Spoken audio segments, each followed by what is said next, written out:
Joining me on my sofa is Alan Miller, who's the founder of the Truman Brewery and a campaigner for Open for All. Alan, good evening to you. Let me start by asking you, what is Open for All? Open for All is a charter that's been signed by over 1,000 of the largest and independent operators in the UK that have said they do not think it's acceptable that they should ever have to ask for health papers for customers coming in there. That's private business and they will not be a checkpoint provision, and that they'll be open for all regardless of the status of anyone. Now, I find this whole conversation quite interesting because I personally am very against vaccine passports. One of my main reasons is, where do you draw the line? So when you're starting to kind of say, we're going to bring them in today just for this one set of venues, I don't believe that. I think you'll have all kind of scope creep, and then it will be actually, well, why would you just stop the line at COVID? Why don't you look at anything else that's kind of infectious instead? And I think it's a thin end of a wedge, if you ask me, my personal opinion. And I also think it's quite interesting how many people, Alan, Nadeem Zawali, for example, always categorically said that these things would never be introduced, that are now somehow changing their tune very quickly on this. But from your personal experience, I mean, you are in the hospitality trade. You mentioned there, you're bringing this collective together. But what would you say to those people that say, well, hang on a minute, Alan, why are you so against wanting to make sure that the people within your venues are essentially as safe as can be? We're not, and actually we have the best operators in the world consistently. It's interesting, the example of Israel, because when you use an analogy, Israel has compulsory ID cards as well as being a militarised state. It has a very different set of rules. More compliant society as well. Indeed. And we have a situation that since Winston Churchill, we have rejected having ID cards, and the whole notion of that has not been something that the British public has wanted, certainly not for health papers and private health information. Now, the thing is, we've talked about the Prime Minister and others, the Prime Minister who said he'd actually eat his own ID card if he was ever asked to produce it at one point, and Michael Gove said other things like this as well.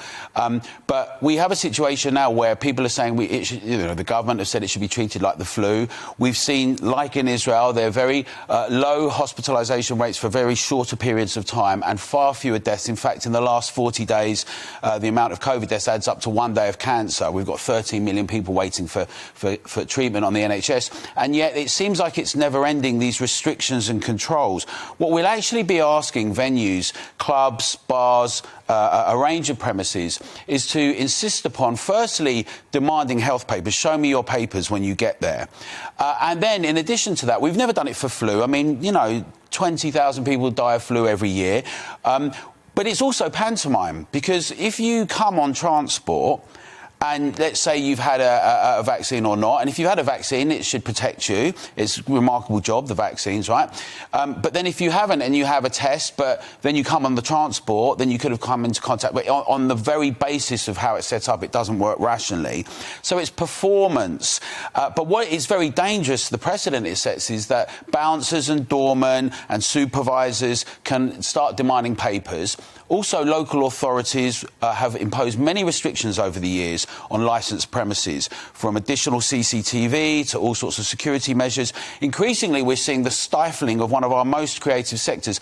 Collectively, hospitality is the third biggest sector in Britain.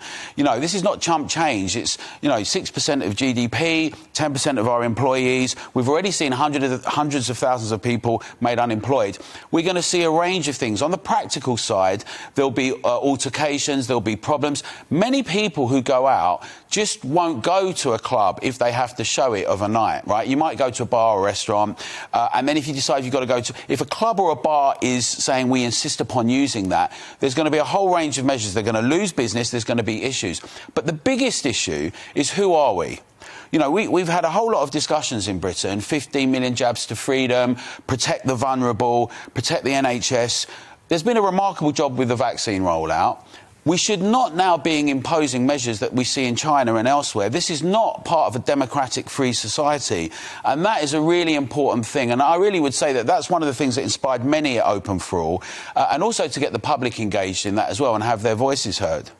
But let me just ask you, though, again, we've all been locked down. We've all had enough of lockdown. We all want to go back to normal. What would you say to somebody who's watching this and might be saying to you, well, you know, that's a little bit selfish because all you're thinking about is your industry. Why aren't you thinking about the greater good? Because if cases and hospitalisations rise, which they might do by everyone mixing, we might have to lock down again. What would you say to that? Well, there's a few things. Transmission rates and cases are positive tests, and that does not necessarily equate to either hospitalisations, but if they do, we've seen that they've been for far shorter, and certainly not deaths. What we saw with this terrible virus is that it really focuses particularly on an older demographic with vulnerabilities. Now, there are many people in their 20s and 30s, and some older people, of course, who go to these places. Many people in Britain have been vaccinated. It's been a remarkable success in its own terms on that point. They've got protection. And also, when younger people actually contract this, it's often far less of an issue for them. So, you know, people can make decisions. Many people are vaccinated. We've seen the numbers. It's been a remarkable success. But to enforce and impose on the whole of society a kind of regulation, and we're being told it's voluntary, but also being told precisely what you said. If transmissions go up, transmissions go up, then it may not be voluntary. It could be mandatory. And we've seen something mandatory passed even last night in Parliament by stealth. So I think that... Yeah, you're about the care home. Yeah. James, let me just ask your view, just on this vaccine, so-called vaccine passport. Where do you stand on this? I'm instinctively against the domestic vaccine passport. I think they're an inevitability internationally. I think going abroad, I think some countries will put them in to enter a country, for example, the same way you do with other vaccinations you have to have. I think the only argument I can see for vaccine passports is around uptake. So, for example, in France last week, they introduced vaccine passports to enter pubs, clubs, etc. They announced that would be happening, and you saw 1 million people registered to be vaccinated in a single day. But they have a very big problem in France with low uptake of vaccines generally. We do not have that problem here. We have one of the highest rates of vaccine uptake in the world. So I don't think you need to threaten to bring in domestic vaccine passports to increase uptake. I think there are much better ways to do that. And they come without this intrusion on privacy and the potential damage it would do to the hospitality industry. And Emma, what's your view? I think this crosses a serious red line, and God bless you for what you're doing with your campaign, because I think actually the uptake argument is one of the reasons why I think that this is so objectionable. Because if you want to make, as you said there, the point about the greater good, people think that doing the greater good is protecting other people's health. Well, I think actually, and as you say with the legislation passed in Parliament last night, that this is about the greater good. This is about human rights. This sets a precedent. And going back to the uptake argument, to suggest that the government could essentially make the argument, as one government source said, and this was reported in the papers, that they could become mandatory, as you say, if cases rise and so on, but that the reason for the vaccine passports is to try to encourage people to have the vaccine. Well, I think it's wrong for any government to try to coerce people with the threat that they won't be able to access their basic civil liberties, that they won't be able to participate fully in society unless they have some kind of medical intervention. And now, whether that's now about the vaccine or whether that is a precedent that it sets in relation to other medical interventions or to do with the privacy of your medical records or the sort of show your papers society, I think that in a liberal democracy that crosses a red line. Yeah, and I mean, I've got to say, one of the things, and I shouldn't laugh, 'cause it's actually quite serious, but it does just make me laugh because I just think the ridiculousness of it. It's been reported today, these vaccine passports, you get them in your app, and someone made clear today that actually there was essentially, a hack is probably too strong a word, but there was a way that you could basically self-generate your vaccine passport by just, I almost feel bad broadcasting it, so now I don't want everyone to go off and do it, but let's just say there was a very easy way to generate a vaccine passport if you didn't want to receive a vaccine or you didn't want to get a test. So the whole thing for me, the whole way that they would kind of implement it is very peculiar, and I wouldn't feel comfortable if I want to go to a shop to get a bottle of milk, or if I just want to nip downstairs because I've had a bad day in GBNews getting a glass of wine, I don't want to have to. Of course, I never have bad days at GBNews, but you know what I mean. If I did and I wanted a glass of wine in a pub, I don't think it's cool that I have to demonstrate, actually, I've injected something into my body, or I've got a test looks there and here it is, and now can I have a Pinot Grigio, please?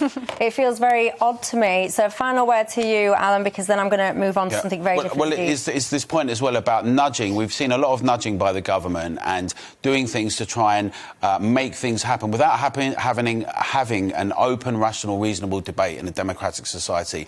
And this is another mechanism, and it puts enormous pressure on nightclubs, pubs and restaurants who for a long time have been looking to get some clarity about where they are. Then they're being told they have to do this. They recommended to do it voluntarily, strongly recommended. But if there's issues, it will be then mandatory. It's absolutely unacceptable. They're discriminatory. They're unnecessary. They're very wrong. And we should just not have them anywhere. Well, Alan Miller, you are a man that's definitely not sitting on the fence with your views on vaccine passports. Thank you very much for your time, and thank you for making the effort to come in. Welcome to the GB News YouTube channel. You can watch us live 24 hours a day, catch up on your favourite shows, and join in the conversation in the comments below. Don't forget to subscribe and you'll never miss any of our exclusive content.